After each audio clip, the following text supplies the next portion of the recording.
আসসালামু আলাইকুম। আশা করি সবাই ভালো আছেন। সৌদি আরবে আমরা যারা বসবাস করি, আমরা জেনে বুঝে, আবার অনেকে না জেনে না বুঝে একটা ভুল করি। সেই ভুলের মাসুল হাজার হাজার রিয়াল জরিমানা দিতে হয়। আবার 10 বছরের জন্য ট্রাভেল রেস্ট্রিকশন মামলা থাকে। তো এই বিষয় নিয়ে আমি আজকে আপনাদেরকে কিছু সতর্কমূলক কথা বলবো। আপনারা যদি মেনে চলেন তাহলে ভালো থাকতে পারবেন, না হয় বিপদে পড়বেন। মামলা হবে, জরিমানা দিতে হবে।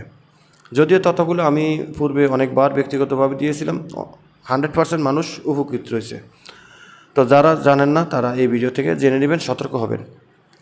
আজকে আমাকে হিউজ পরিমাণ প্রশ্ন করা হয়েছিল। অনেকেই প্রশ্ন করছে হোয়াটসঅ্যাপে যে ভাইয়া, আমি একটা সিম কার্ড নিয়েছি, আমি সৌদি আরবে আসার পর একটা সিম কার্ড নিয়েছি আমার ইকামা দিয়া বা পাসপোর্ট দিয়া। এখন আমি সিম কার্ডটা নেওয়ার 15-20 দিন বা কারো 1 মাস পর থেকে মোবাইলে অনবরত SMS আসে। তার মোবাইলে যে SMS টা আসে সেখানে লেখা আছে যে আপনার এই 1100 রিয়াল, 800 রিয়াল বা 600 রিয়াল এই বিল বাকি আছে, এই বিলটা আপনি পরিশোধ করুন এত তারিখের মধ্যে। তো এই SMS টা আপনার মোবাইলে আসতেই পারে। তো আপনি তো সিম কার্ডটা নতুন নিছেন। এই যে সিম কার্ডটা আপনি নতুন নিছেন, কোথায় থেকে নিছেন? এখানে হলো সমস্যা। আপনি না জেনে আপনি বিপদে পড়ার সম্ভাবনা 100%।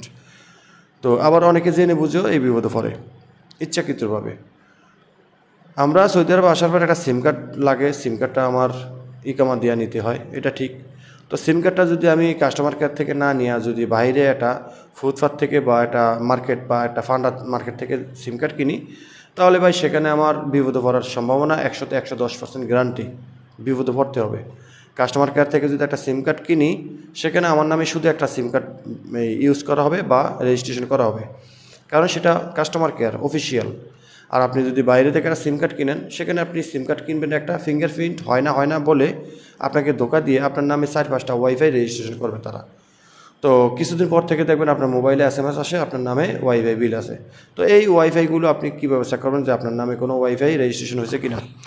সেটার জন্য আপনাকে প্রথমে আপনার নাজিজ প্ল্যাটফর্ম ব্যবহার করতে হবে।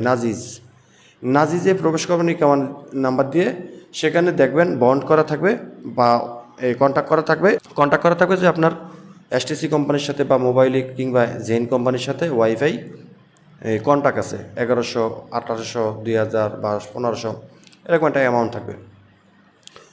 তো আপনি যদি মোবাইলে SMS টা দেখেন, SMS-এর মধ্যে কিন্তু আপনার প্রথম নাম আসবে, তারপরে 4 ডিজিটের একটা নাম্বার আসবে। ওই নাম্বারগুলোর আগে থাকবে স্টার স্টার স্টার স্টার, তারপরে লাস্টে 4টা নাম্বার থাকবে। এই 4টা নাম্বার আপনি আপনার ইকামার সাথে মিলিয়ে নেবেন। এই নাম্বারগুলো যদি আপনার ইকামার হয় বা ইকামার সাথে মিলা যায়, তাহলে আপনি সাথে সাথে আপনার যেই কোম্পানির ওয়াইফাই, ওই কোম্পানির কাস্টমার কেয়ারে কল দিবেন। কল দিয়ে বলবেন যে আমার নামে একটা ওয়াইফাই আছে, কে বা কারা চালা আমি জানি না, এখন ওয়াইফাইটা বন্ধ করতে হইব। তো ওয়াইফাইটা বন্ধ করতে গেলে তারা আপনাকে একটা ইনস্ট্রাকশন দেখাবে বা একটা এই বিষয়টা ভেঙে বলবে যে আপনি যদি ওয়াইফাইটা বন্ধ করতে চান, তাহলে আপনার নামে 1100 রিয়াল বিল আছে, সেটা আপনাকে পরিশোধ করতে হবে। তো টাকাটা যদি আপনি সাথে সাথে দিয়ে বন্ধ করেন, তাহলে টোটালি বন্ধ হয়ে যাবে। আর যদি টাকাটা না দিয়া বন্ধ করেন, বন্ধ করতে পারবেন, তবে সেটা স্থায়ী না, অস্থায়ী। আপনি কাস্টমার কেয়ারে হয়তো বললেন যে আমি টাকাটা 1 সপ্তাহ পরে পরিশোধ করবো এত তারিখে, তারা ওই তারিখ পর্যন্ত আপনার এই ওয়াইফাইটা টেম্পোরারি বন্ধ করে রাখবো, একটা টাইম দিয়ে দিব, শিডিউল দিয়ে দিব।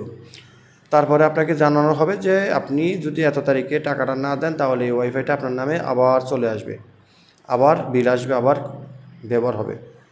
তো আপনি সবচাইতে ভালো হবে যে আপনার নামে যদি এরকম একটা সমস্যা দাঁড়ায়, তো আপনি তাৎক্ষণিক কাস্টমার কেয়ারে কথা বলবেন। কথা বলে আপনি কাস্টমার কেয়ারের সাথে কথা বলে বন্ধ করে দিবেন এবং টাকাটা পরিশোধ করে দিবেন, আর কোনো সমস্যা হবে না। আর যদি আপনার মোবাইলে যে SMS-টা এসেছে, এই SMS-টা যদি আপনার এই SMS-এর মধ্যে থাকে যে 4টা নাম্বার থাকে, ওই 4টা নাম্বার যদি ইকামার নাম্বারের সাথে না মিলে, তাহলে আমি আপনাদেরকে বলবো চোখে মুখে তেল দিয়া নাক টেনে ঘুম যান, কোনো অসুবিধা নাই, ওগুলো আপনার না। কারণ এই SMS-গুলো আসে 2টা কারণে। একটা হলো আপনার নামে রেজিস্ট্রেশন করা আছে তার কারণে, আর একটা হলো যে এই সিম কার্ডটা আগে যেই ব্যক্তি পূর্বে যে ব্যবহার করতো, সে হয়তো বন্ধ করে দিয়েছে, না হয় সে বাংলাদেশে চলে গেছে বা তার নিজ দেশে চলে গেছে, যার কারণে তার নামে থেকে সিম কার্ডটা ক্যান্সেল হয়ে গেছে। এখন সেই সিম কার্ডটা আপনার কাছে বিক্রি করছে, তার নামে যেই বিলগুলো ছিল সেই বিলগুলো এই মোবাইলে SMS-এ আসে, এটা আপনার না। এই হলো বিষয়টা। তো এখন কথা হলো যে আপনার নামে যদি বিলটা হয়ে যায় বা আপনি এই বকেয়া টাকাটা পরিশোধ করেননি, তখন আপনাকে সুযোগ দেওয়া হবে। ওই সুযোগ মেনে না চললে আপনার বিরুদ্ধে মামলা হবে। মামলা যদি একবার হয়ে যায় তাহলে মনে করেন 10 বছর দেশে যাওয়া বন্ধ, বউ ফলাফাইন মা বাপ মারলেও আপনি যেতে পারবেন না, আর এই টাকা না দিয়ে যেতে পারবেন না, অথবা জেল খেটে দিতে হইব। তো এগুলা করার আগে যদি আপনি সতর্ক থাকেন তাহলে ভাই আপনারই বা আপনার জন্যই ভালো।